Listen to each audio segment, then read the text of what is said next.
Welcome to Shape of the City. I'm Clover Frederick and I'll be your host. The cold weather has arrived and the holidays are approaching. To help us all get through safer this year, I'm joined today by Rick Campos, a fire inspector and investigator for the City of Lincoln, and Julie Anderson with Safe Kids Lincoln-Lancaster County. Thank you both for joining me today. Oh, you're welcome. Pleasure to be here. Good. Well, let's start with Rick. What are some of the biggest home safety concerns during the colder winter months? Yeah, colder winter brings on a few that I can think of. First of all, portable space heaters, portable heating, chimney fires, and probably candle fires would be the top three for the winter months that we're looking at. Okay. And those are really the leading causes of fire then during the winter? Yes, they are during the winter. During the year, it would be cooking, smoking, and electrical, but the winter brings on typically those three that we see. Okay. Now tell us about the increased risk of carbon monoxide in the winter. Why the increase and how do families protect themselves? Sure. Carbon monoxide is an off gas produced by when you burn fuel. So gas appliances, propane, something of that nature. And it's colorless, odorless, and you're going to get like a flu-like symptom. So it may be something that we're thinking that, hey, it may be a weather-related illness. And how we can protect ourselves and our families is to have a carbon monoxide detector. And that is typically that we're recommending that you have one on each floor and outside the sleeping areas. It works very similar to a smoke detector, but it just detects one gas only and will alert you, much like a smoke detector will, before those levels of carbon monoxide are dangerous for you and your family. What should somebody do if their carbon monoxide detector goes off? Sure, that's if your carbon monoxide detector alerts, you need to get out of the structure. Just like if your smoke detector goes off, you get out of the structure. You get to fresh air and then call 911 and they can come to your house, monitor, figure out is it some equipment failure or what's going on, and then they can get your services restored from them. But the first thing is get out of the structure, get yourself some fresh air, and safety that way. Very good. Now, what are some other safety precautions that homeowners as well as landlords and renters, what can they take? As far as carbon monoxide detection or as far as safety in general? Safety in general, yes. Okay. Well, back to the winter months, we're talking about candles and we're talking about space heaters as the other two causes of fires in the city. So on space heaters, what we like to do is plug that space heater directly into a wall outlet. Don't use extension cords or multiple extension cords, and then maintain a good safe distance. Typically we like to say about 3 foot from anything combustible. So if you have a space heater in your room, keep about a 3 foot clearance from the bed or bed coverings or some items like that. The other thing is with candle safety, make sure that when you light candles, because of the holidays coming up, a lot of people like candles, the scents and what have you, but make sure that we keep the lighters and matches away from little children, and also, again, that we have that clearance from combustible items. That could be Christmas trees, that could be decorations or anything like that. So those are three good ways that we want to protect ourselves. Now, what other advice do you have for our viewers when it comes to fire safety year-round? Sure. Back to the winter again. We've already heard some chimney fires.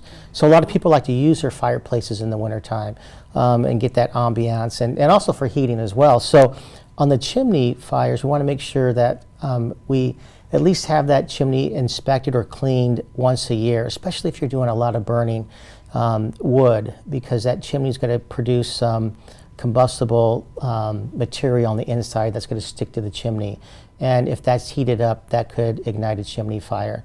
So in addition to the candles, the space heaters, and the carbon monoxide, having a chimney service would be a great idea too, as well as for your home furnaces. You know, that could also produce some carbon monoxide too, so that would be a good inspection too as well. Okay.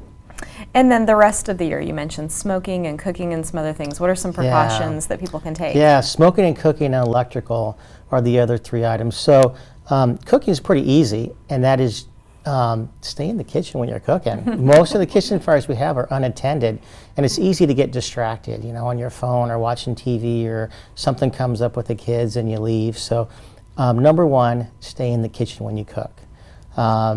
Number two, with the smoking, is discard smoking materials in a non-combustible container.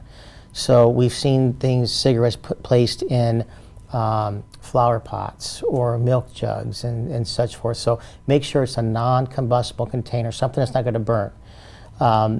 Typically, we see fires around mulch piles around the house. So if you're going to discard cigarettes in that non-combustible container, at least 10 feet away from a structure. And then the electrical aspect is, a lot of people like to use extension cords, and in place of an extension cord, we just ask that you use a power strip. And that's a device that you can plug into the wall. You can get maybe 6 different outlets. And it also has a safety feature that if it's sensing overcurrent, it shuts off, much like a breaker system in your house, electrical breaker. So those are some great precautions that people can take to protect themselves against fire, and also to practice a fire safety plan. If you haven't done one yet, maybe draw one out. This is the first way out of my house. This is the second way out. Where are we going to meet? And practice those, so if the emergency comes up, it's just like second nature to you. Okay, very good. Now, if a viewer is concerned about carbon monoxide or in need of a smoke detector, what should they do? Who should they contact? Smoke detectors with either, we have hard of hearing smoke detectors or your ones that you just put up on the ceiling. If you need help putting one up or one yourself, if you call Fire Administration at 441-7363, area code 402. That'll get you the administration. Give them your address and name, and they'll send the appropriate unit out to come and assist you on either putting that up on the ceiling or actually providing one for you. Great. Okay, now, Julie, let's talk a little bit about Safe Kids. All right. So in a recent survey, 77% of parents considered their home to be safer than most. What can we take from that? Well, most parents can't imagine that an injury is going to happen in their home, but the fact remains for kids between the ages of 1 and 4, that's where most injuries happen, and it happens even with the best of intentions for parents. Now, with the holidays approaching, what should anyone hosting a get-together keep in mind, especially if there's going to be small children? Well, with small children, flat screen TVs are around, football's on. If you have a very adventurous 4-year-old who likes to be active and climb, if that TV's not mounted to the wall or strapped on a small cabinet of some kind, there's a good chance injury could happen there. Remotes. Everybody has remotes. How many do we have in a house? Several, in several rooms. Flameless candles, toys that have small lithium batteries can be a real disaster to small children and be life-altering if they swallow them. And what do kids do? They take things apart. So it's easy for that to happen. Grandma and Grandpa are visiting. Grandma and Grandpa come with prescriptions that they need to take.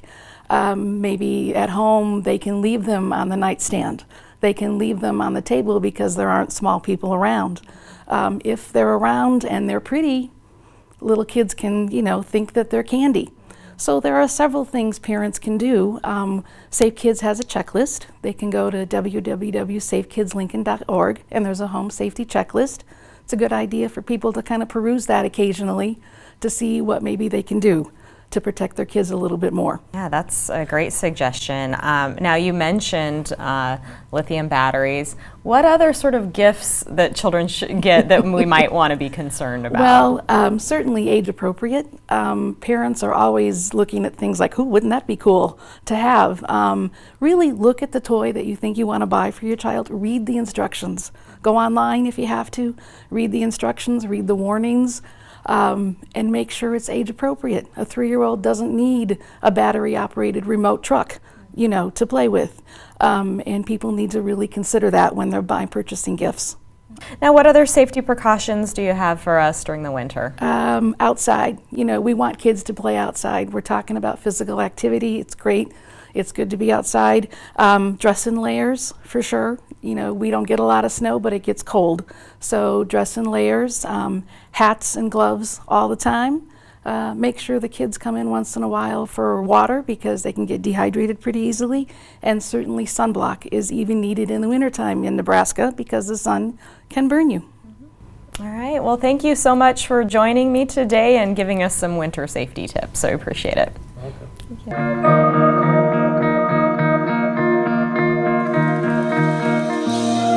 Bye.